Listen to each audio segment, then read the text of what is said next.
think it's, you know, if I think back to when I started in librarianship, the idea that we could make what Matthew Arnold called the best that has been thought and said available on a vast scale to a vast number of people is incredibly exciting. And that has resonance, I think, both for students and for student experience, where you can provide them with this, you know, remarkable treasure trove of material. And it has a real importance, obviously, to researchers, because items that might previously have been difficult for them to find out about, that they may never have found out about, they will be able to discover and they will be able to use. And I think also from a researcher point of view, the fact that you can make links between different types of item, and not just between bibliographic items, links from bibliographic items to museum items and things like that, just makes for a much richer resource to draw on their part.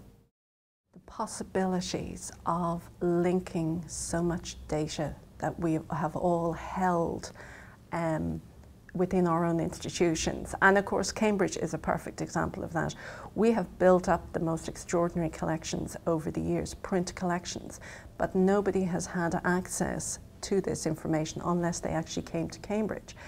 The resource discovery mechanisms that are coming about now are providing opportunity not only for institutions such as Cambridge to make this information available, but equally for other institutions who have data that has crossover links, for us to bring that together.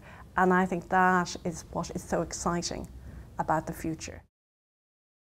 It's all available on your desktop when you want it, so you can make better use of your time. That's one advantage.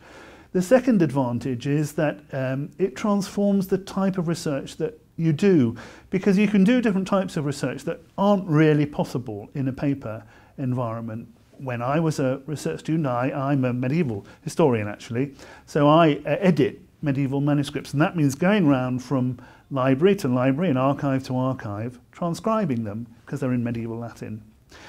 If all these texts are available digitally, you can do data and text mining on them and make connections and deliver forms of interpretation that in a manual, analog environment simply aren't possible because it would take too long. And things like data mining, text mining, and these very fancy computer techniques, I suppose, that enable us to cross-search far more efficiently than the human being could do. I know it's happening a little bit in medical research where they're trying to cross-search papers from previous treatments and so on to identify commonality that they've missed. You wouldn't necessarily pick them up in the depths of a paper from a manual search. So I think there are really exciting developments if we use the technology to actually produce outputs that we couldn't do in any other way.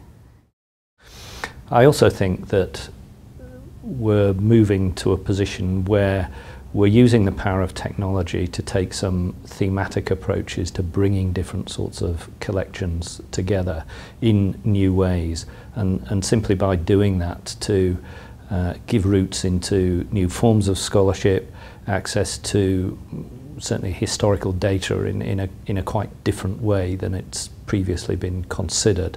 So I think there's a great deal of work to be done in this area in the next few years.